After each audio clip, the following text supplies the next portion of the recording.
श्वास श्वास के द्वारा, रिस्पिरेशन के द्वारा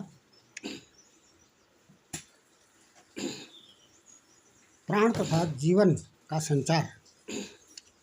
ही प्राणायाम के अंतर्गत इसको रखा गया है।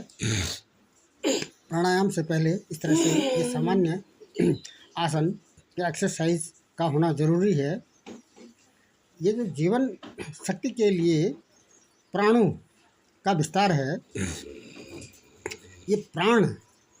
जैसा कि कई प्रकार के शरीर में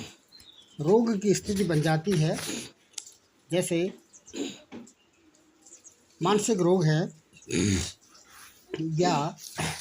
या हार्ट से संबंधित है या लंग्स से संबंधित है या बाह्य बैक्टीरियल इन्फेक्शन से संबंधित है। इन सब में नियंत्रण के लिए प्राणायाम सबसे उपयुक्त इसमें रखा गया है। एक अभ्यास यदि हम प्राणायाम का नियमित रूप से कर लेते हैं, प्राणायाम को ठीक से समझने के लिए अधिक से अधिक हवा को नाक से एक नासिका से लेना और उसको अपने सामर्थ्य के अनुसार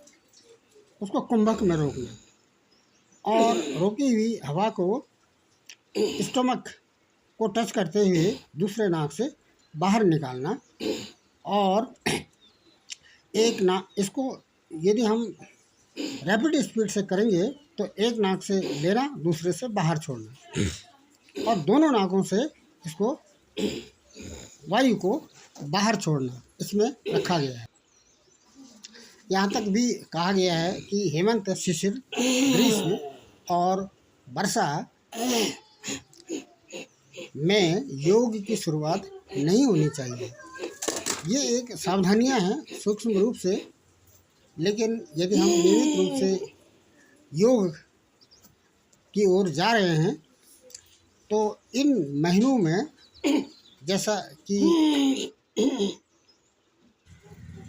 अब ये हेमंत, शिशिर, ग्रीष्म और वर्षा में क्यों इसको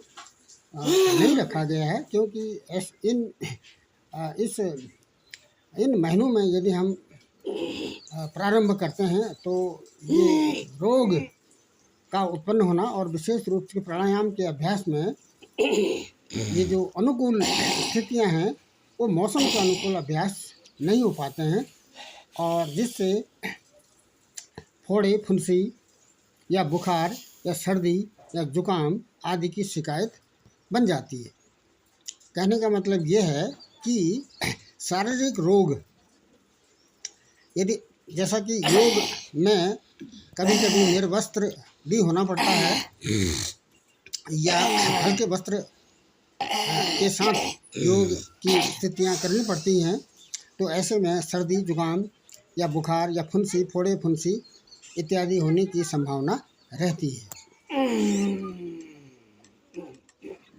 यदि हम अनुलोम विलोम में जा रहे हैं, अनुलोम विलोम का जो शाब्दिक अर्थ है, इसको इंस्पिरेशन और एक्सपिरेशन के बीच में जो ठहराव है उसको कुंभक में रखा गया है। यदि हम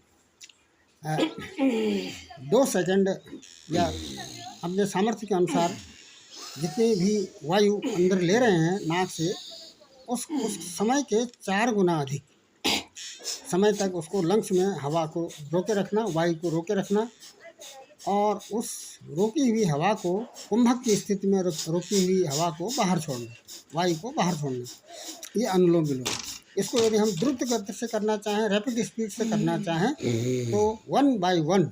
इड़ा नासिका और पिंगला बाईं नासिका और दाहिनी नासिका से इसको बार बार रैपिड स्पीड से किया जा सकता है। अनुलोम विलोम के तुरंत बाद सिंहासन का होना भी जरूरी है। अनुलोम विलोम यदि हमने कर दिया है तो इस प्राणायाम के तुरंत बाद सिंहासन का होना जरूरी हो जाता है, जिससे पेट की जो दूषित हवा है वह मुख के माध्यम से भी बाहर आ जाती है। योग प्रारंभ करने के लिए बसंत और शरद ऋतु को सर्वोत्तम माना गया है।